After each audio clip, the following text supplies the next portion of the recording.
meus amigos, minhas amigas, sejam muito bem-vindos a mais um programa Prova Final, programa realizado na TV Justiça em parceria com a rede LFG de Ensino.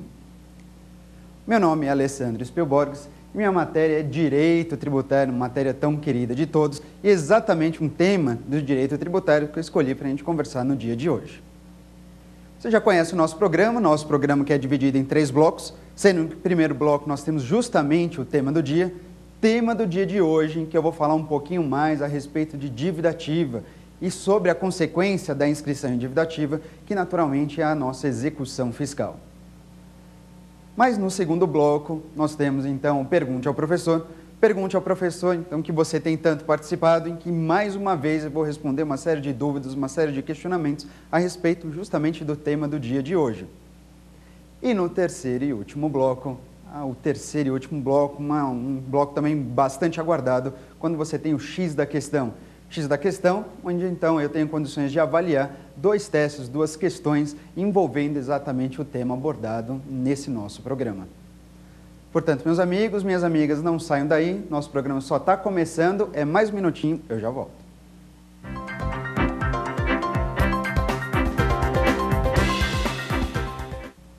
Voltamos então, estou aqui para falar um pouquinho mais a respeito de dívida ativa e execução fiscal. Esse é o nosso tema do dia. Bom, o tema do dia então vai envolver uma matéria, dívida ativa e execução fiscal, que costuma ser bastante exigida em provas e em concursos espalhados pelo país afora. É um tema, sem dúvida nenhuma, corriqueiro, em tudo quanto é teste, em tudo quanto é concurso que você costuma avaliar. Bem, é bastante importante, portanto, você não pode simplesmente abrir mão de falar um pouquinho mais, ou então de estudar um pouquinho mais a respeito do CTN, bem como através da Lei de Execuções Fiscais, que trazem informações a respeito de dívida ativa, bem como da execução fiscal. E para a gente pensar e começar a falar um pouquinho mais a respeito desses temas, bom, o negócio é o seguinte, você tem que pensar como é que funciona o procedimento de cobrança tributária. Sim, você deve lembrar então, inicialmente, como é que o tributo nasce, como é que o tributo se desenvolve e até onde o fisco pode chegar para exigir o pagamento de um crédito tributário. Quando você pensa nessas qualidades, você deve lembrar então de alguns institutos que são amparados lá pelo CTN, que o primeiro deles é naturalmente o fato gerador, a prática do fato gerador. Então você bem sabe que todo tributo nasce ali com o fato gerador. E só de praticar o fato gerador, segundo o próprio CTN também reafirma, surge, em decorrência da prática do fato gerador, a obrigação tributária. Perfeito. Então, essa é a primeira informação que nós temos, essa primeira etapa, no sentido de que a obrigação tributária decorre da prática do fato gerador. Mas não é só isso. Uma vez praticado o fato gerador e surgindo a obrigação tributária por parte do contribuinte, você sabe muito bem, então, que o fisco, por sua vez, deverá, então, exigir o pagamento desse tributo. Mas para que o fisco possa exigir esse tributo, ele deve constituir um crédito tributário. E você lembra como que o crédito tributário é constituído? Segundo o próprio CTN, ora, o crédito tributário ele é constituído através da prática do lançamento. Então é isso mesmo, meus amigos, o tributo nasce com a prática do fato gerador, em decorrência da prática do fato gerador surge a obrigação tributária, através do lançamento constitui-se o crédito tributário. Perfeito, a gente tem quase que metade do caminho já andado nesse momento. Fato gerador, obrigação tributária, lançamento e crédito. Todas essas 4 informações que eu trago, segundo a própria Constituição Federal, devem ser disciplinadas pela lei complementar. E quem faz as vezes dessa lei complementar é justamente o nosso Código Tributário Nacional. Perfeito? Até aqui, tranquilo? Joia. Vamos continuar. Além disso, uma vez constituído o crédito tributário, pelo menos a rigor, sabemos que o contribuinte ele vai ter 30 dias para pagar esse tributo. É isso mesmo.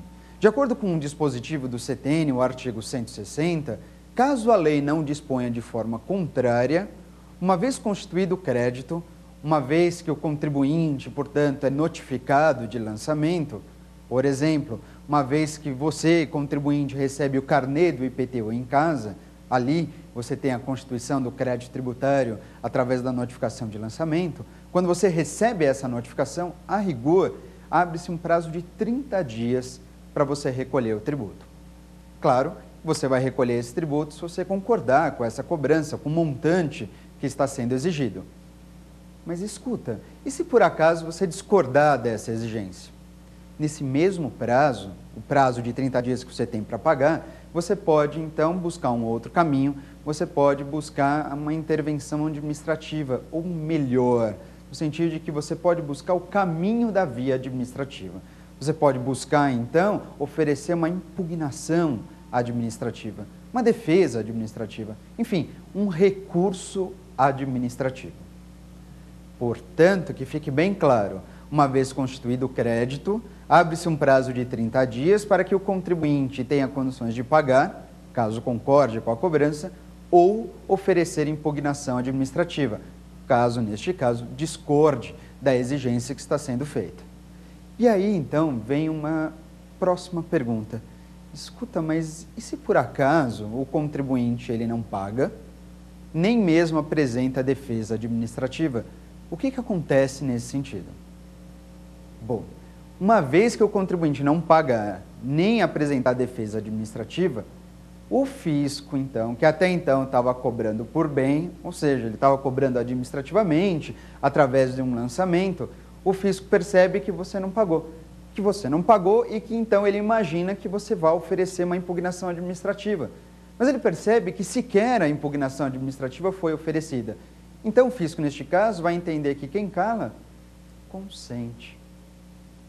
Uma vez que isso acontece, o fisco, então, neste caso, ele irá selecionar um crédito tributário, ele indica para a Fazenda Pública aquele crédito tributário que deixou de ser pago, e esse crédito tributário que deixou de ser pago será inscrito como dívida ativa. É isso mesmo, aquele crédito tributário que deixou de ser pago é verificado, então, pela Receita Federal, Receita do Estado ou Receita do município, confirma-se que aquele crédito não foi recolhido, essa informação é encaminhada à Fazenda Pública e a Fazenda Pública, portanto, irá inscrever esse crédito tributário como dívida ativa. E a pergunta é, mas escuta aqui, por que a Fazenda Pública precisa inscrever esse crédito tributário como dívida ativa? Acontece que a Fazenda Pública, então, é ela responsável por cobrar judicialmente esse crédito tributário. E ela vai cobrar judicialmente esse crédito tributário através da propositura de uma execução fiscal. E você lembra muito bem que toda e qualquer execução, ainda que seja execução fiscal, aliás, tal qual qualquer execução, conforme as palavras, os apontamentos no nosso Código de Processo Civil, toda execução fiscal precisa de um título executivo. E aqui não é diferente. O crédito tributário ele precisa ser inscrito em dívida ativa justamente para que a Fazenda Pública possa obter esse título executivo. Professor, talvez você esteja se perguntando, mas como que o título executivo então é obtido?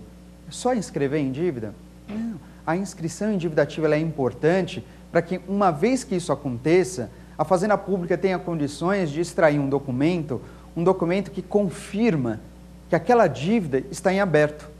Um documento que confirma que aquela dívida está ativa. É um documento que você costuma observar através da sigla CDA. E o que significa CDA? Ora, CDA é justamente a certidão que a dívida está ativa. É a certidão de dívida ativa. E por que é tão importante essa CDA? Ocorre que a CDA funciona justamente como título executivo de natureza extrajudicial que a Fazenda Pública tanto precisa para promover a execução fiscal.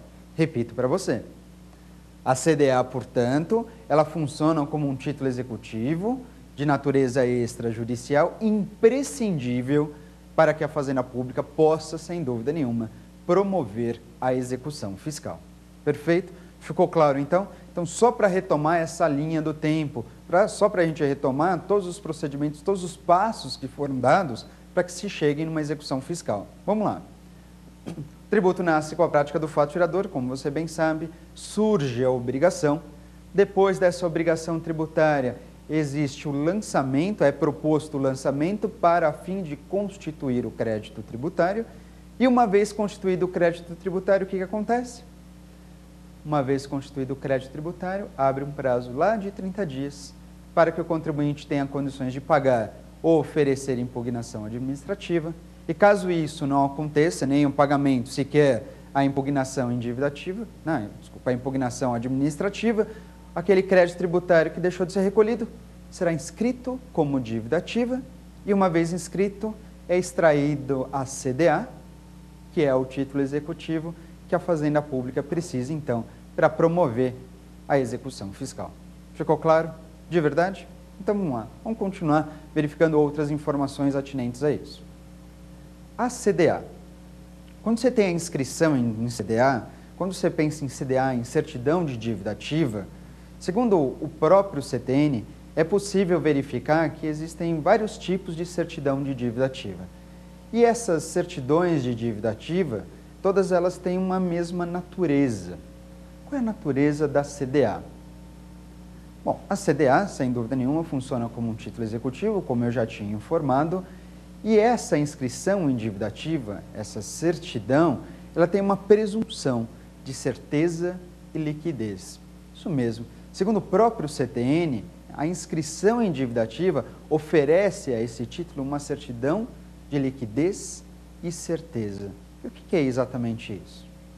Essa certidão, ou essa presunção de liquidez e certeza, assegura então que aquele crédito tributário que deixou de ser pago num outro momento, ele certamente é devido mesmo. É a presunção de certeza, que é legítimo, que é verdadeira essa dívida e que ela deve ser recolhida num tempo adequado, por isso, da sua liquidez. Agora, o que você não pode esquecer é que a presunção dessa inscrição em dívida ativa é uma presunção relativa.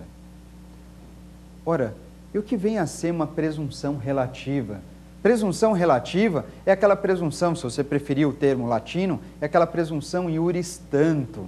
É uma presunção, portanto, que faz com que, embora o título executivo tudo indica que ele seja verdadeiro, ele possa ser impugnado. Segundo o próprio CTN, justamente porque a presunção é relativa, essa inscrição em dívida ativa, essa dívida, ela pode ser ilidida por prova inequívoca. É isso mesmo. Essa inscrição, então, ou então essa dívida, toda essa presunção, ela pode ser afastada. Você consegue afastar essa presunção de liquidez e certeza?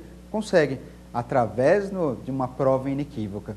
Se você tiver, então, argumentos e provas suficientes para demonstrar que aquele tributo não é devido, que aquela dívida, na verdade, ela não poderia existir, perfeito. Se você tiver, então, condições de fazer isso, você demonstra e terá condições, portanto, de afastar esse crédito tributário e, consequentemente, uma execução fiscal. Portanto, não se esqueça, a CDA tem uma presunção relativa, não é presunção absoluta, é uma presunção relativa de liquidez e certeza. Perfeito? Vamos lá. Além disso, como eu já tinha antecipado, existem 3 tipos de certidão. Você pode pensar numa certidão negativa e numa certidão positiva. Para começar, fala de 2, certidão positiva e certidão negativa. E por talvez mais simples que pareça, talvez essa simplicidade faça muitas vezes você se equivocar a respeito desses tipos de certidão, que são muito buscadas pelo contribuinte, né? Especialmente pessoa jurídica, mas muitas vezes você que tem participado de concursos, enfim, demonstra sua regularidade fiscal, é importante também saber um pouquinho mais a respeito dessas certidões. Uma certidão que você precise que seja favorável a você é uma certidão positiva ou uma certidão negativa? Negativa.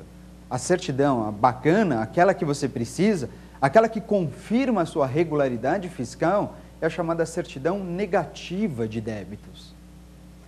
E olha, a certidão negativa de débitos é aquela então intitulada, através das siglas CND, Certidão Negativa de Débitos, CND. Quando que eu obtenho uma certidão negativa de débitos nessa situação? Certidão negativa você consegue obter a partir do momento que não há nenhum tributo constituído, não há lançamento contra o contribuinte, não tem nenhum tipo de lançamento. Se não há lançamento, aí você tem direito, lhe é assegurado a obtenção de uma certidão negativa de débitos. Perfeito? Mas não tem não só a certidão negativa, existe também a certidão positiva. Essa tão temida certidão. É uma certidão, então, que mostra que você tem alguma dívida para com o fisco. Se essa dívida é verdadeira ou não, enfim, cabe a você demonstrar através de prova inequívoca.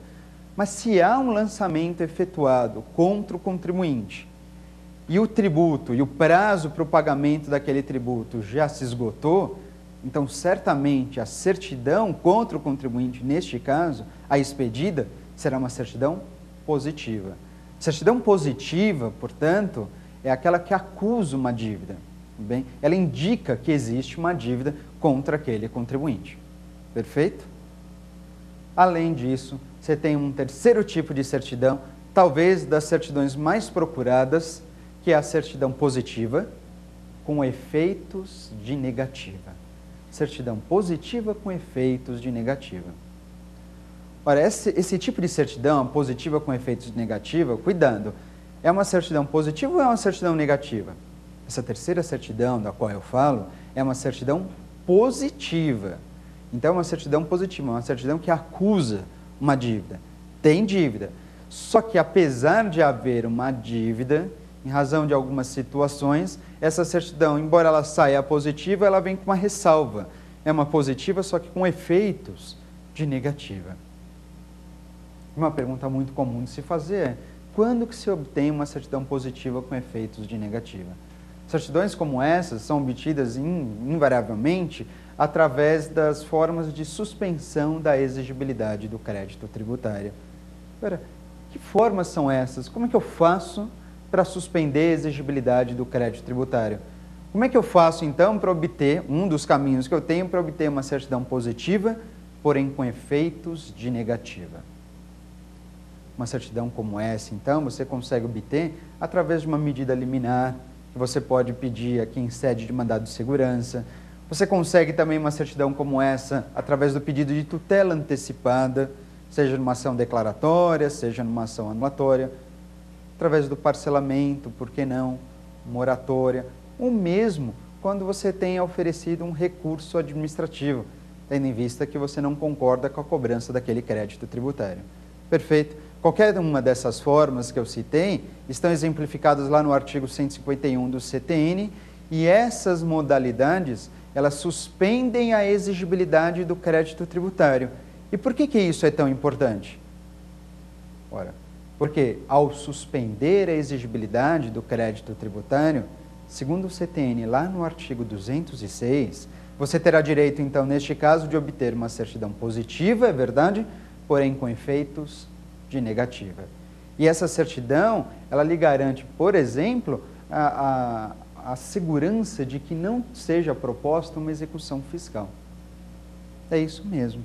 Pode ser que o fisco inscreva em dívida ativa, mesmo, você obtenha uma certidão positiva com efeitos de negativa, que mantenha a sua regularidade fiscal, pelo menos enquanto a exigibilidade do crédito se mantiver suspensa, e enquanto tudo isso acontece, o fisco não terá condições de promover a execução fiscal. Ele é impedido, né, de promover a execução fiscal.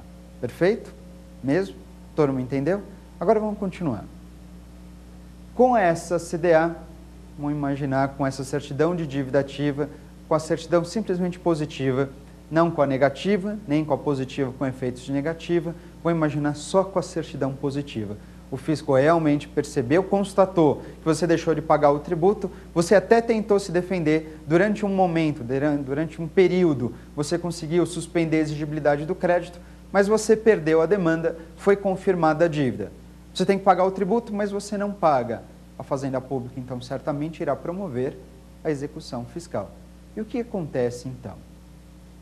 Uma vez proposta a execução fiscal, petição inicial, portanto, de iniciativa da Fazenda Pública, uma vez proposta a execução fiscal, o contribuinte, né, será citado, e essa citação, ela invariavelmente, ela ocorre pelo correio. Bem, é uma citação que se dá através de aviso de recebimento, invariavelmente. O contribuinte é citado, e uma vez citado, é oferecido para ele um prazo de 5 dias para pagar ou garantir o juízo. E o que se entende, neste caso, por garantir o juízo? O contribuinte é citado, tudo bem, assim, olha, acabamos de promover uma execução fiscal, você vai ter que pagar o tributo. Estou sendo citado por conta disso. Mas pode ser que ainda você tenha argumentos ou provas suficientes para afastar essa execução fiscal. Você tem condições de produzir provas para tanto. E aí, dentro desse prazo, para você se defender, de acordo com a Lei 6.830 de 1980, que é a Lei de Execuções Fiscais, você deverá garantir o juízo. E o que se entende por garantia do juízo? A garantia do juízo funciona como uma caução a essa execução. Dizendo, olha, escuta, essa execução fiscal que a gente promoveu está pautada num título executivo que tem presunção de liquidez e certeza. Joia? Portanto, dessa forma, você deve garantir o juízo, você deve caucionar essa execução fiscal para que tenha condições de se defender. E como se dá a garantia do juízo? Essa garantia é simples, ela pode acontecer pelo depósito, você deposita o valor da dívida. Veja, você não está querendo pagar, mas você deposita para se defender. Você pode garantir o juízo oferecendo bens, parte do seu patrimônio à penhora, ou então, se você tiver um bom relacionamento com uma instituição financeira, você pode oferecer uma carta de fiança bancária. São 3 formas, portanto, meus amigos, que você tem para garantir o juízo.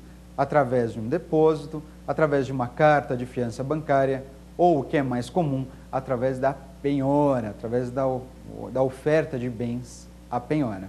E por que é tão importante a garantia do juízo?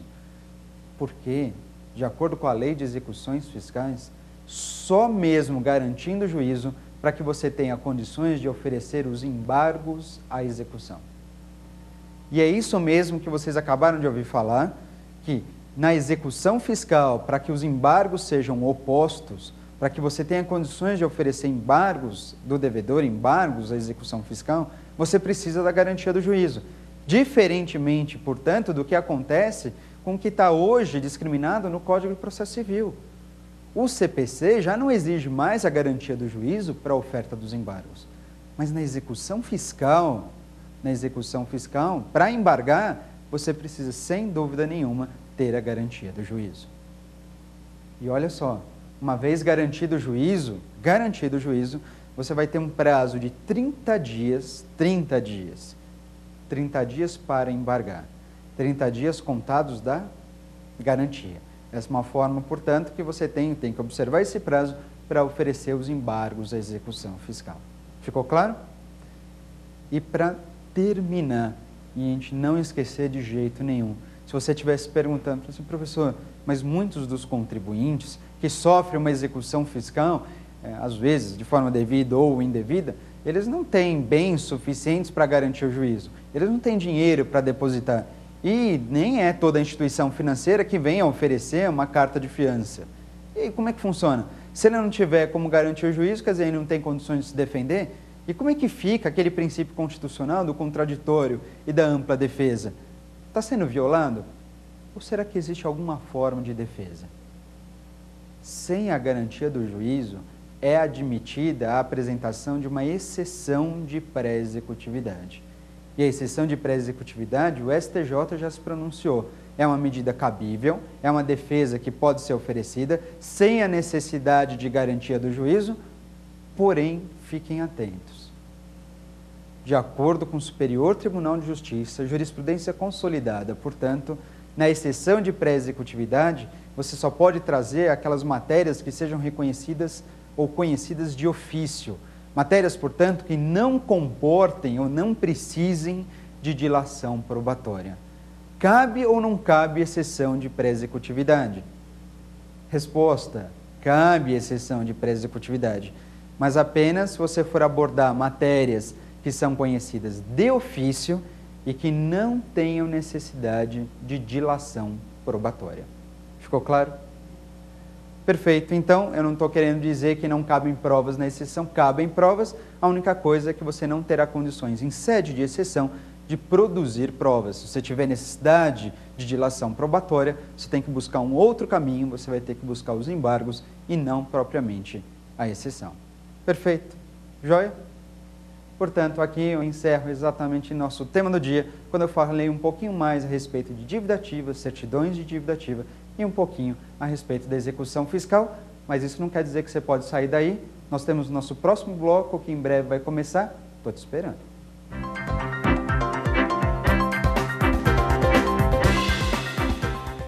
Voltamos então, meus amigos, nós estamos agora no nosso segundo bloco, justamente o segundo bloco onde você tem o Pergunte ao Professor. E não se esqueça, continue participando exatamente nesse segundo bloco, onde eu posso responder às suas dúvidas, seus questionamentos a respeito de diversos temas do direito tributário e, por que não, a sua dúvida não virá o tema do nosso próximo programa. Tudo bem? Qualquer dúvida você manda então um e-mail para provafinal@exapar.com. Perfeito? Não esquece, e além disso, lembra também que todos nós aqui da equipe participamos ou promovemos revisões pelo Twitter. No meu caso, o Twitter é Ale Spielborgs. E aí é só mandar, é só participar, @Ale Spielborgs. Só participar, a gente está sempre fazendo essas revisões, especialmente com a proximidade das provas, sempre tem revisão por lá. Fico esperando pela presença de vocês. Tudo bem? Perfeito?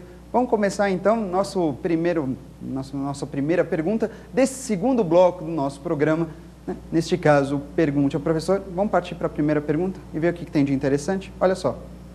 Professor, a inscrição em dívida ativa suspende o prazo prescricional? Uma primeira e boa pergunta aqui a respeito da inscrição em dívida ativa.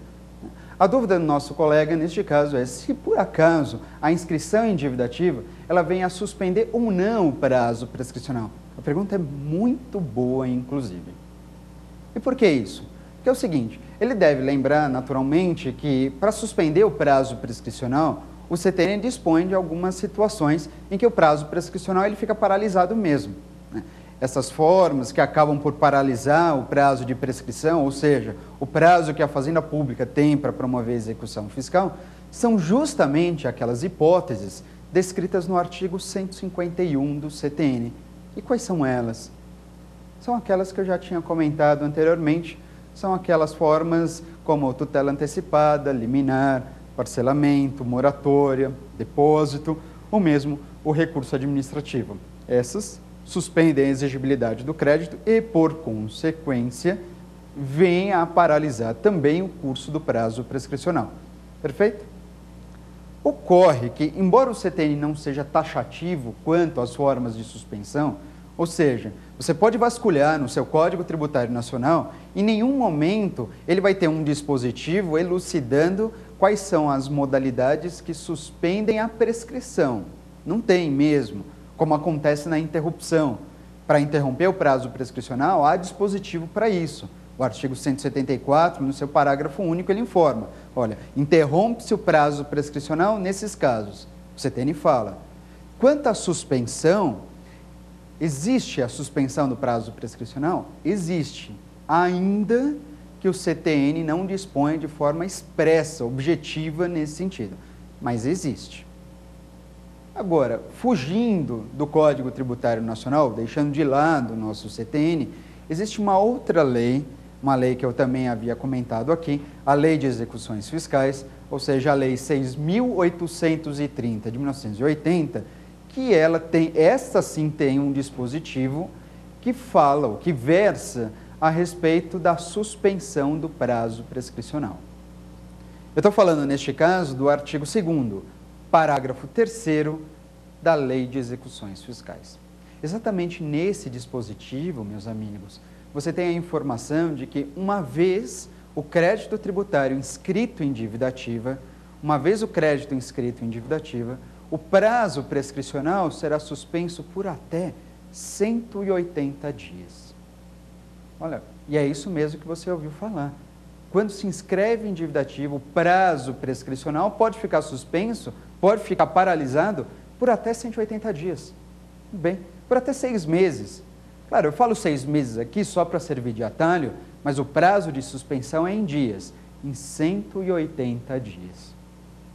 E a pergunta do nosso amigo foi no seguinte sentido, se essa suspensão realmente ela vale, porque tem dispositivo para isso. Então, o prazo prescricional ele pode ser suspenso por 180 dias neste caso. Pode. Bom, Pode. A inscrição em dívida ativa suspende pela literalidade da lei? Suspende pela literalidade da lei. Entretanto, não é esse o entendimento da nossa jurisprudência. Olha, então muito cuidado, hein? Você presta atenção. Porque, de acordo com a Lei 6.830, no artigo 2º, parágrafo 3º, existe uma forma, a inscrição em dívida ativa suspende o curso do prazo prescricional. Suspende pela lei, mas não é um entendimento que prevalece na nossa jurisprudência. Apesar da informação legal, de acordo com os nossos superiores tribunais, essa suspensão por 180 dias, ela não vale para dívidas de natureza tributária. E aí você naturalmente deve estar se perguntando, e por que não vale? Simples, porque está tratando de prescrição, não está? Perfeito. E prescrição em matéria tributária, para a nossa Constituição Federal, a prescrição em matéria tributária é um tema reservado à legislação complementar. E você vai me dizer, ué, mas e daí que é reservado à legislação complementar? Ocorre que qual o dispositivo que eu falei que suspende o prazo prescricional? Ele está previsto onde? Esse dispositivo está previsto na Lei 6.830, de 1980, que é uma lei ordinária.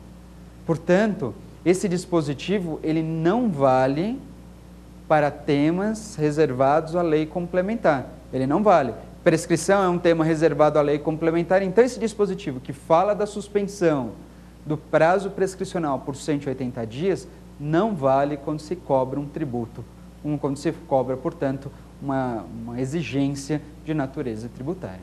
Perfeito? Ficou claro? Então, para a nossa jurisprudência não vale. Pela literalidade da lei, é assim que funciona, mas nossa jurisprudência afasta, porque seria um tema reservado à lei complementar e não poderia vir uma lei ordinária dispondo a respeito do assunto. Ficou claro mesmo? Vamos partir para a segunda questão. Professor, a certidão da dívida ativa pode ser substituída pela fazenda pública? Outra das perguntas mais interessantes que nós temos a respeito da inscrição em dívida ativa diz, escuta, mas quando se inscreve e extrai-se a CDA, essa certidão de dívida ativa pode eventualmente ser substituída pela fazenda pública? E aí você pergunta, escuta, mas por que ela seria substituída? Vamos imaginar que essa certidão apresente algum defeito, algum vício formal, algum vício material, algum vício na sua estrutura, né? Nos seus requisitos que comportam a certidão de dívida ativa, ou então quanto à matéria. De repente eles colocam um tributo ali na certidão de dívida ativa, fala sobre o imposto de renda, quando na verdade aquela empresa estava devendo mesmo, era o IPI, não era o imposto de renda, era o IPI. Erra na matéria, erra quanto ao tributo. Esses vícios, eles podem ser sanados e, portanto, essa CDA invariavelmente, ela pode vir a ser substituída? Bom, essa é a pergunta e eu digo, pode. Existe disposição para isso. O CTN, ele já afirma que a CDA, ela pode ter algum defeito, ela pode apresentar algum defeito, e se esse defeito for sanável, isso pode ensejar na substituição do título executivo. Perfeito? Essa é a informação que eu trago para vocês exatamente encontra-se no artigo 203 do Código Tributário Nacional. E eu vou explicar como é que isso funciona. De acordo com esse dispositivo, é possível sim, então não esquece, pode deixar anotado aí, é possível sim substituir a CDA, mas aí você deve tomar muito cuidado. Vamos combinar esse dispositivo, o artigo 203 do CTN, com o artigo 2º, parágrafo 8º da Lei de Execuções Fiscais. E vou repetir. Pode marcar a fundamentação legal para tanto, artigo 203 do CTN, combinado com o artigo 2º, parágrafo 8º da Lei de Execuções Fiscais. A CDA pode ser substituída. Primeira pergunta é, até quando ela pode ser substituída? Resposta, a CDA ela pode ser substituída, de acordo com esses dispositivos, até a decisão de primeira instância. Até a decisão de primeira instância. E o que isso significa? Essa é a informação legal. Mas qual é a decisão de primeira instância a qual a lei faz referência? Para a nossa jurisprudência, essa decisão de primeira instância, ela se equipara ali até o julgamento dos embargos, até a sentença dos embargos. Lembra que eu comentei que numa execução fiscal você tem naturalmente condições de oferecer embargos à execução? Perfeito. Até o julgamento dos embargos, essa CDA é passível de ser substituída em razão de algum defeito sanável, até a decisão de primeira instância. Perfeito? Joia, até o julgamento dos embargos. Mas aí é natural que você fique perguntando, né? Escuta, mas se a CDA pode ser substituída, mudando, portanto, o que está sendo cobrado do contribuinte, como é que fica o contribuinte que já apresentou os embargos? Ele apresentou os embargos, ele opôs os embargos do devedor contra um título executivo que foi alterado. Como é que fica? Para a nossa jurisprudência, está previsto na legislação também, uma vez que a CDA é substituída, lembre, né, isso só pode acontecer até a decisão de primeira instância e, neste caso, é garantida ao contribuinte a devolução do prazo para embargar. Não foi substituído? Não é um novo título? Então, novo prazo para opor os embargos à execução. Ficou claro? De verdade? Agora, não esqueça, muito importante acerca desse assunto. Você tem jurisprudência sedimentada no sentido de que, embora a CDA possa ser substituída, essa substituição não pode ensejar na alteração do polo passivo da execução fiscal. Tudo bem? Vou repetir, e aí é só para você. A CDA pode ser substituída em razão de vício formal ou de vício material até o julgamento dos embargos, perfeito, desde que essa substituição da CDA não altere o polo passivo da execução fiscal. Ficou claro mesmo? Vamos para a nossa terceira pergunta? Acompanha comigo. Professor, em quais hipóteses eu posso obter uma certidão negativa de débitos? Perfeito, uma preocupação muito comum, sem dúvida nenhuma, de todo e qualquer contribuinte, pode ser a sua, né? Precisando de uma certidão de regularidade fiscal, precisando, portanto, de uma certidão negativa de débitos. Quando e como se obtém uma certidão com essas características, com essa qualificação? Uma certidão negativa de débitos, você consegue a partir do momento, então, em que não há nenhum tributo sequer lançado. É isso mesmo. Se você já recebeu o lançamento de um tributo, seja qual ele for, tributo federal, estadual ou municipal, o tributo já foi lançado, a certidão já não é mais negativa. Aí você vai me dizer, mas espera um pouquinho, professor, escuta, mas eu recebi o tributo ainda nem venceu. Vamos imaginar que o fisco me deu ali 60 dias para pagar aquele tributo. 60, o prazo geralmente é de 30, mas vamos imaginar, estou exagerando aqui, um prazo de 60, que é possível acontecer se a legislação dispor nesse sentido. Tá bom, acabei de receber o tributo, ele nem venceu, tem um prazo suficiente para isso. A certidão não é negativa? Não é negativa. Aí a certidão não é negativa. Tributo já lançado, porém ainda não vencido, mas tributo já lançado é certidão positiva. É positiva. Tributo lançado é certidão positiva. Professor, mas não é justo, o tributo nem venceu. Tá bom, a certidão é positiva, mas com efeitos de negativa. Tributo lançado, porém não vencido, certidão positiva com efeitos de negativa. Ué, mas eu obtenho a certidão negativa quando e como? A certidão negativa, então, ela ocorre antes da formalização do crédito tributário. A certidão só é negativa quando sequer há o lançamento. Só nessas condições é que você tem o direito, então lhe é assegurado o direito de obter uma certidão negativa de débitos. Ficou claro? Mesmo? Vamos para a nossa quarta pergunta. Qual que é o tipo de certidão emitida quando eu declaro uma dívida, mas eu não pago o tributo no prazo? Outro tema interessante do nosso colega aqui, quando você então envolve um tributo que você está sujeito a declarar, a prestar essas informações para o fisco, você presta as informações, você cumpre essas obrigações acessórias, né? Você cumpre essas obrigações instrumentais, portanto, essa prestação de fazer ou não fazer registrada pelo CTN. Perfeito. Mas apesar disso, apesar de você cumprir a obrigação acessória, você não cumpre a obrigação principal, que enseja no pagamento do tributo. Nessa situação, pergunta ao nosso amigo, qual é o tipo de certidão que vai ser emitida numa hipótese como essa? Numa situação como essa aqui descrita, você percebe então a presença de um tributo naturalmente sujeito ao lançamento por homologação. É o perfeito caso de tributo sujeito ao lançamento por homologação, de modo que eu posso sintetizar a situação, né, mudando a pergunta dele, ou talvez traduzindo a pergunta dele, dizendo, e para tributos sujeitos ao lançamento por homologação, qual é o tipo de certidão assegurada?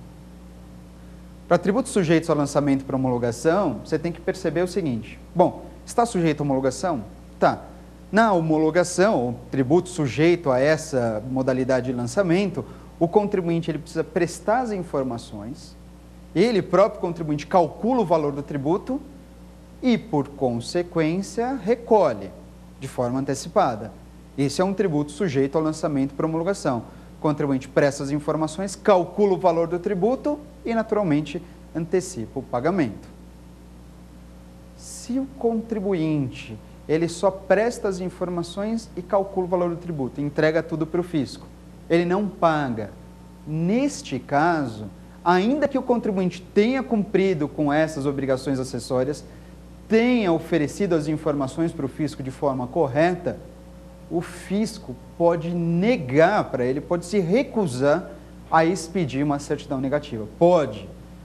O fisco pode se recusar a emitir uma certidão negativa. Pode mesmo. Como também pode o fisco se recusar a emitir uma certidão positiva com efeitos de negativa. Espera aí, professor, mas o contribuinte cumpriu com as obrigações acessórias, só que ele não pagou o tributo. Pois é, ele cumpre com as obrigações acessórias, mas ele não paga o tributo, vence o tributo, então neste caso ele vai ter uma certidão simplesmente positiva. Neste caso, obtém-se simples uma certidão positiva, aquela que acusa a dívida. Para tributos sujeitos ao lançamento para homologação não pagos, a certidão é positiva. E para tributos sujeitos ao lançamento para homologação, né, ainda não vencidos, portanto, vincendos, a certidão é positiva, porém com efeitos de negativa. Tudo bem? Todo mundo entendeu? De verdade? Vamos lá para a nossa quinta e última pergunta. Professor, existe prazo para a Fazenda Pública inscrever um débito na dívida ativa? Pergunta interessantíssima a respeito da inscrição em dívida ativa. Se existe, por acaso, um prazo previsto pela legislação para promover essa inscrição. Tem ou não tem prazo? E aí, o prazo seria de quanto tempo exatamente? A questão é bastante simples e, apesar da simplicidade, pelo menos a aparente simplicidade dessa questão, eu diria que isso é um tema muito comum de se equivocar em uma prova, por exemplo. Porque se eu pergunto para você o seguinte, escuta, existe prazo para promover execução fiscal? A Fazenda Pública tem prazo para observar a fim de ser proposta a execução fiscal? O que você vai responder para mim?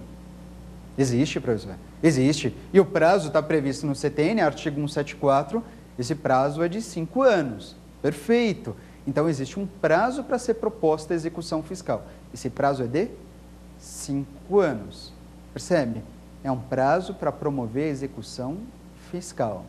Eu não disse que é um prazo para inscrever em dívida ativa. Mas não tem prazo para inscrever em dívida ativa previsto em lei? Não.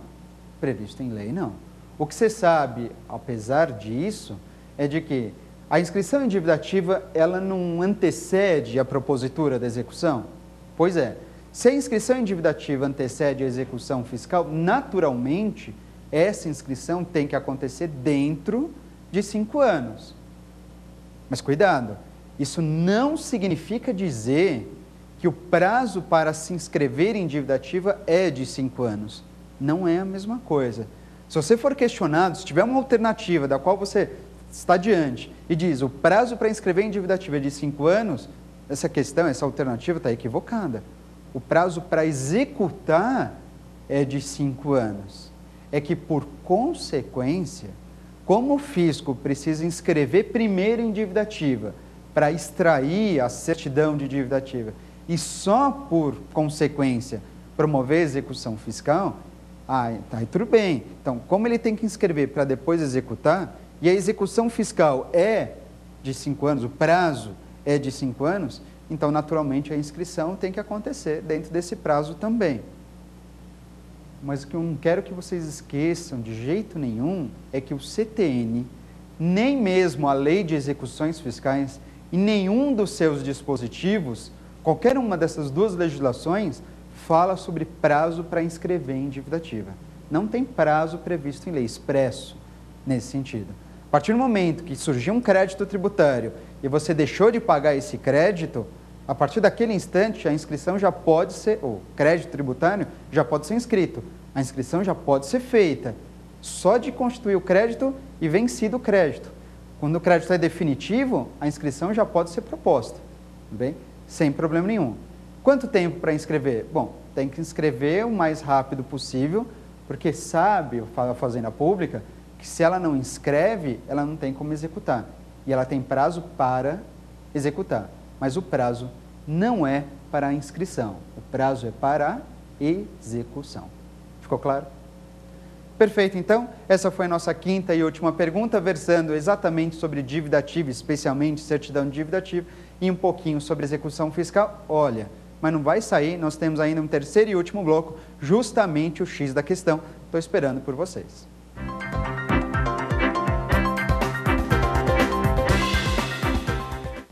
Voltamos então para o nosso terceiro e último bloco desse programa, o X da questão, então, onde eu tenho 2 testes aqui, justamente versando sobre certidão de dívida ativa, sobre inscrição em dívida ativa, e que então acaba ensejando também a gente ter a necessidade de falar sobre execução fiscal, inclusive. Tudo bem? Vamos partir direto para a nossa primeira questão? Vamos lá, acompanhe comigo.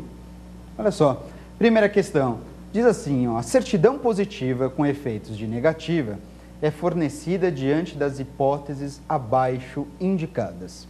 Tá bom, certidão positiva com efeitos de negativa. Vamos lá, letra A, quando concedida a medida liminar, nos casos de decadência do crédito ou quando o parcelamento é deferido. Vamos lá, letra B, em se tratando de depósito convertido em renda, quando há recurso administrativo pendente de julgamento ou execução fiscal na qual existam bens penhorados. Letra C, quando concedida tutela antecipada, nos casos de requerimento de isenção ou mediante apresentação de exceção de pré-executividade. E letra D, quando há crédito tributário vencendo, execução fiscal garantida através de penhora ou através do benefício da moratória. E aí, gente, como é que foi essa questão aqui interessante, exigindo então o seu conhecimento acerca da certidão positiva com efeitos de negativa. Bom, resumindo isso, você tem que lembrar que o CTN ele dispõe quando você tem condições de obter uma certidão com essa qualidade. A questão é bastante simples. O artigo 206 do CTN ele informa claramente de que uma certidão positiva com efeitos de negativa, ela pode ser obtida em 3 hipóteses. Primeiro, quando você tem créditos tributários ainda não vencidos, neste caso a certidão é positiva com efeitos de negativa, consegue-se uma certidão dessa qualidade também numa execução fiscal cujo juízo já esteja garantido, por exemplo, através de penhora, ou então quando você tem um crédito tributário com a exigibilidade suspensa. São 3 situações, então, que ensejam a obtenção de uma certidão positiva com efeitos de negativa. Eu vou repetir aqui rapidamente. 3 formas, então. Primeiro, quando você tem um crédito tributário ainda não vencido, uma execução fiscal com o juízo garantido e, em terceiro lugar, crédito tributário com a exigibilidade suspensa. Razão disso, qual é a alternativa? Então, vamos analisar as alternativas e verificar qual que é a correta. Vamos lá? Cada uma das alternativas. Bom, na letra A, diz assim, quando concedida a medida liminar, nos casos de decadência do crédito ou quando o parcelamento é deferido. Na letra A, essa alternativa não está correta, por quê? Porque nos casos de decadência, em decadência você tem a extinção do crédito tributário. E olha, se o crédito tributário encontra-se extinto, A certidão é positiva com efeitos negativos ou é uma certidão negativa? Se não tem crédito tributário, a certidão é negativa. Portanto, a alternativa A está errada, está equivocada, não é essa a alternativa que a gente marca. Vamos analisar a próxima alternativa? Letra B. Em se tratando de depósito convertido em renda, quando há recurso administrativo pendente de julgamento ou execução fiscal na qual existam bens penhorados. E a letra B? A letra B também não está correta. E por que exatamente a letra B não está correta? Porque na B, cuidado, tem uma grande pegadinha. A primeira informação é, no caso de depósito convertido em renda. Depósito convertido em renda, já convertido em renda, é uma forma de extinção do crédito tributário. E quando extinto o crédito tributário, a certidão é negativa. Se fosse só o depósito judicial, só o depósito efetuado, integral, em dinheiro, aí sim, uma certidão positiva com efeitos de negativa. Mas por causa dessa expressão, depósito convertido em renda, a certidão é negativa e não positiva com efeitos de negativa. Ok? Então, alternativa B, errada. Próxima alternativa. Na letra C, quando concedida a tutela antecipada, nos casos de requerimento de isenção ou mediante a apresentação de exceção de pré-executividade. E aí, meus amigos? Bom, essa alternativa também devo admitir equivocada. E por quais razões? A alternativa C é equivocada porque o requerimento de isenção, ele não outorga ao contribuinte, não assegura ao contribuinte uma certidão positiva com efeitos de negativa. Pode ser até que o contribuinte, ele tenha razão no direito à sua isenção, mas se ele só fez o requerimento e esse requerimento ainda não foi deferido, ele não tem direito a uma certidão positiva com efeitos de negativa. Não afastou o crédito tributário absolutamente. E mais, a exceção de pré-executividade não garante também uma certidão positiva com efeitos de negativa. E sabe por que a exceção não garante? Porque na exceção, a gente viu, a exceção não depende da garantia do juízo. Portanto, você não vai ter direito a uma certidão como essa. Perfeito? Vamos lá para a última alternativa. Na última alternativa diz, crédito tributário vencendo, execução fiscal garantida através de penhora ou através do benefício da moratória. Essa alternativa está perfeita. E correta por quê? Porque neste caso ele fala das 3 hipóteses em que se obtém uma certidão positiva com efeitos de negativa. Crédito tributário vencendo, perfeito? Um crédito tributário com a execução fiscal já garantida, por exemplo, através de penhora. E ele fala também numa forma de suspensão da exigibilidade do crédito à moratória. Quando suspensa a exigibilidade do crédito, a certidão é positiva com efeitos de negativa. Portanto, nesse primeiro teste, a alternativa correta D de dado. Ok? Vamos para a nossa próxima questão? Vamos lá, próxima questão. Na próxima questão diz assim, um tributo sujeito ao lançamento por homologação garante ao contribuinte que tipo de certidão? E aí, gente? Um tributo sujeito ao lançamento por homologação garante ao contribuinte uma certidão. Dá uma olhada nas alternativas rapidamente. Letra A. Uma certidão negativa na hipótese de o tributo ser declarado, porém ainda não vencido. B. Uma certidão negativa ou positiva com efeitos de negativa, caso o valor esteja sendo discutido mediante impugnação administrativa. Letra C.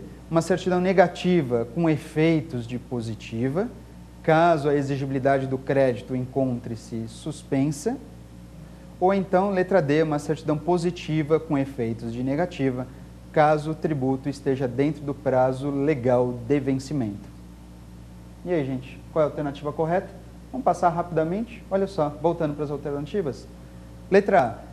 Tributo sujeito ao lançamento para homologação. É uma certidão negativa na hipótese de o tributo ser declarado, porém ainda não vencido. Gente, letra A. Tributo declarado, porém não vencido, na certidão não é negativa. A certidão é positiva com efeitos de negativa. Então, letra A já era. Letra A está errada. Próxima alternativa. B. Pode ser uma certidão negativa ou positiva com efeitos de negativa, caso o valor esteja sendo discutido mediante impugnação administrativa. Ora, é isso mesmo? Tributo com exigibilidade suspensa através de um recurso administrativo, certidão negativa ou positiva com efeitos de negativa? Absolutamente, errada também. Vamos lá, alternativa C. É uma certidão negativa com efeitos de positiva, caso a exigibilidade do crédito encontre-se suspensa. Opa, que certidão é essa? Negativa com efeitos de positiva? Seria justamente o contrário. Um crédito tributário com exigibilidade suspensa é certidão positiva com efeitos de negativa, e não negativa com efeitos de positiva. Equivocada essa alternativa C, portanto, só deve ser a alternativa correta deve ser a última. Dá uma olhada. Letra D. É uma certidão positiva com efeitos de negativa, caso o tributo esteja dentro do prazo legal de vencimento. É isso mesmo, gente. De acordo com a nossa jurisprudência, uma certidão positiva com efeitos de negativa, caso um tributo seja declarado e ainda encontre-se dentro do prazo de vencimento. Essa alternativa D é a alternativa correta, então, que responde de forma adequada essa segunda questão. Certidão positiva com efeitos de negativa para tributos sujeitos ao lançamento e promulgação, desde que esse tributo ainda encontre-se dentro do prazo de vencimento. Perfeito? Gente, muito obrigado pela companhia de vocês e mais nesse programa. Portanto, beijos e abraços a todos. A gente se vê. Até mais. Tchau, tchau.